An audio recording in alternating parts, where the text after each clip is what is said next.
Yo, whatever everybody, welcome back to another video. If you don't know, this is Mr. Ball and you've got TikTok and stuff. Let's see. This video react to today is most terrifying family you've never heard of. Audience only. It's like, I guess I'll bring 5. Let's get straight into it. Yo, I literally don't want to watch this. But hey, it's all me.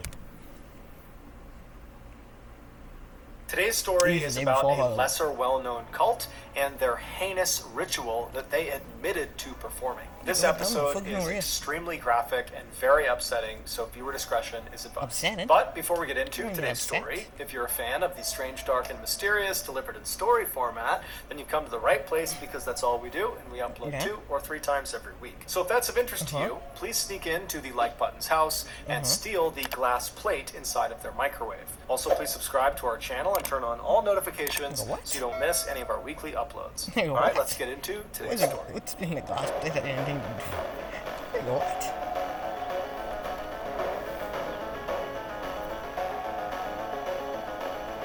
Killing our own man. Foot. Oh man. In the early 1950s, Harold Alexander, who was a young stonemason living in Hamburg, Germany, came in contact with an old man named George Reel. George was the leader of a small religious group called the Lorber Society. This group, which never had a large membership at any point in their short history, was rooted in the Christian faith, but their views were far more extreme than the average Christian congregation. For example, many Christians believe in the concept of self-denial, which in layman's terms means to deny oneself some personal human pleasures, like certain sexual practices or the overindulgence of food or drinking, and all of this is done to gain favor with God. But George and the other members of the Lorber Society took this concept of self-denial to the extreme. They practiced it so aggressively and so literally that nobody in the society could really have a life of their own. All they could do to adhere to their society's very strict rules was to worship God 24/7. In addition to their very severe lifestyles, members of the Lorber Society also believed that anybody outside of their small society was basically evil. So Harold meets George. Nigga, anybody? Not anybody, you? Everybody? George. It's unclear exactly how he meets George, but he does, and immediately Harold is blown away by George. He thinks he's totally incredible, he's so charismatic, and apparently George felt equally highly about Harold. And so right away they have this friendship, they strike up, and Harold and his wife Drogma, they end up joining the Lorber Society, and they completely give themselves over to this very intense lifestyle, and they listen to everything George tells them to do, and then very quickly after Harold and his wife had joined this society, their leader, George, became very ill, and it became clear he was going to die soon. When George was on his deathbed, Harold went to visit him, and after speaking with him privately in this room, Harold emerges and he tells his wife that George has told him that he is going to be the next leader of the Lorber Society once George passes away.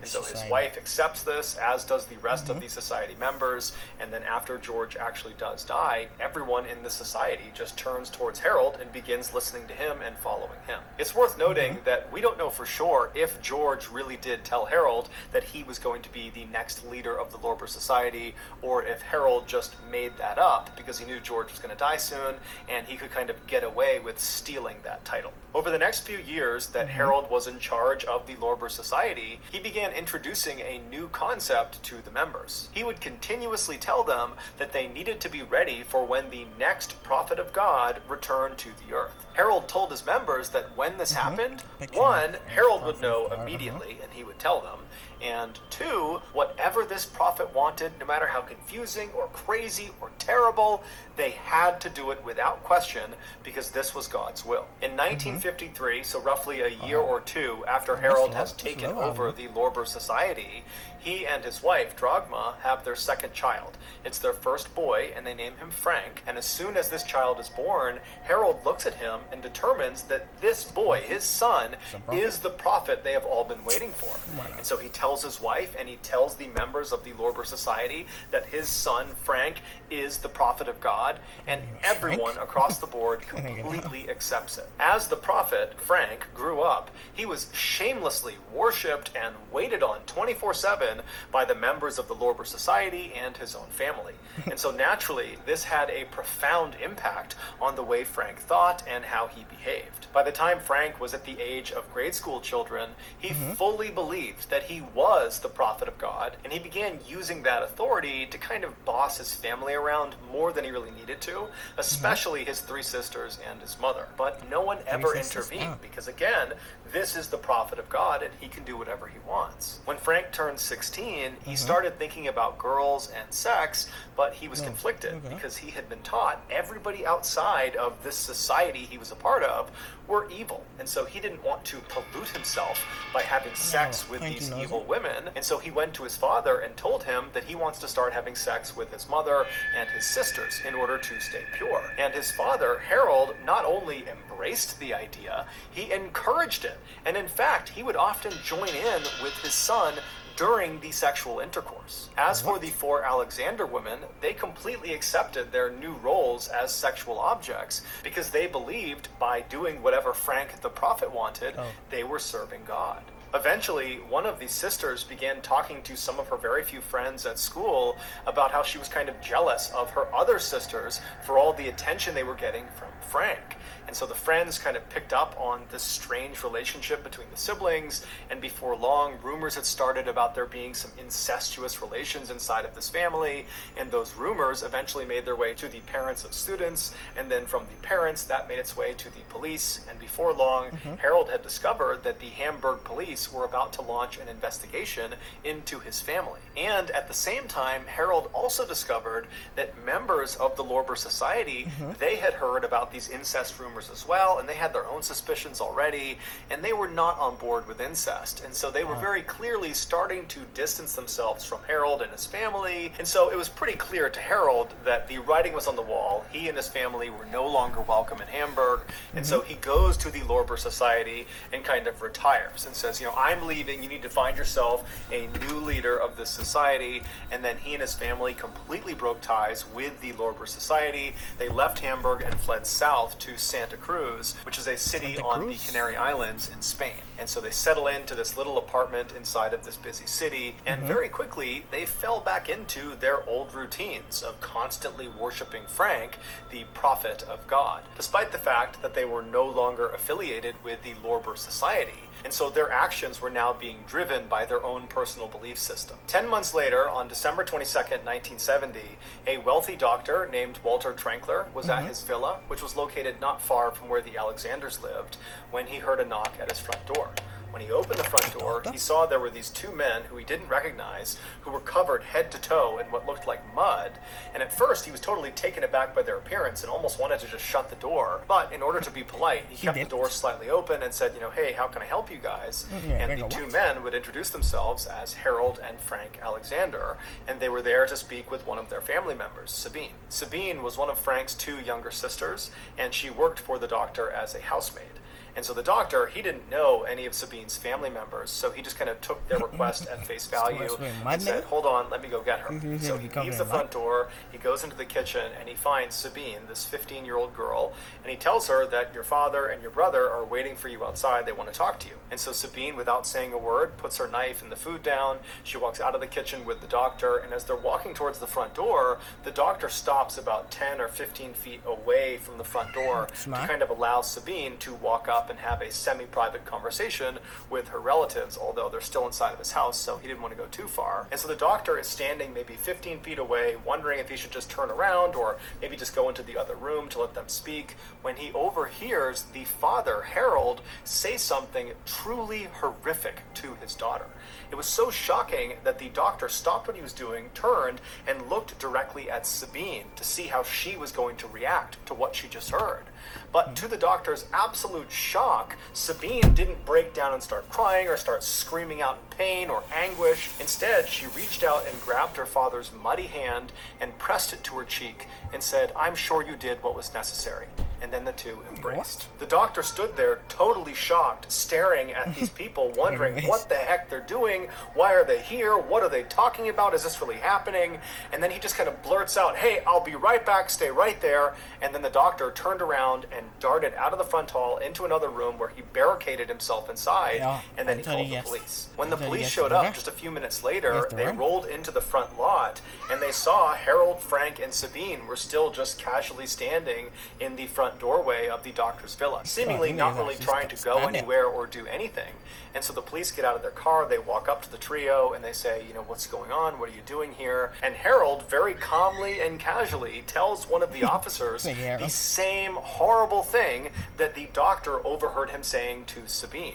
Except this time, Harold specified to the officers where this horrible thing took place. He said it happened inside of their apartment. The police were shocked at Harold's candidness and the fact that his two kids were standing right next to him and they're hearing what their father is saying. They too are just totally detached and very calm, as if nothing their father is saying is having any effect on them. It's just totally business as usual. And so the police asked Harold to repeat the story a few times to make sure they were hearing him correctly, and then they just arrested Harold and his two kids. After the three Alexanders were brought to the police station, 3 other police officers were sent over to the Alexanders' apartment in Santa Cruz to see if what Harold had said was actually true. What did he say? When these officers opened the front door to that apartment, they immediately could tell it was all true. The following is the story of what happened inside of that apartment based on the testimony given by Frank and Harold. On December 21st, 1970, so that's one day before Frank and Harold arrived on the doorstep of the doctor's villa, the father and son were home in their apartment with the mother, Dragma, as well as 2 of the 3 sisters. It was 18-year-old Marina and 15-year-old Petra. The other sister, Sabine, she was over at the doctor's villa. She was staying with him for a couple of days while she worked there. At some point that afternoon, Dragma and Harold left the living room and went into one of the bedrooms to lie down and take a nap. And after they lie down, Frank, for some reason, gets up from the living room and walks into the bedroom and sits down on the edge of the bed and just stares down at his mother. And when his mother rolls over and looks up at her son, Frank would later tell police that the look she gave him was suggestive, and it was offensive to Frank, and he believed she was not permitted to look at him that way. And so in this moment that she's looking at him, he said he instinctively knew that the killing hour was upon them. The killing hour was not a Lorber Society concept. It was something that Frank and most likely Harold had come up with, and the rest of the family, the mother and the 3 sisters, had totally accepted. According to Frank and Harold, women were unpure, and the only way to purify them... No. What was this? I was saying about this. Scarathon, nigga. That's the best thing we could come up with. Scarathon. i.e. send them to heaven and not hell, was to murder them. And so it was just fundamentally understood in the Alexander household that at some point Frank was going to declare that the killing hour was upon them, and when that happened, all the women in the household were told to stop what they were doing and wait for Frank to sacrifice them.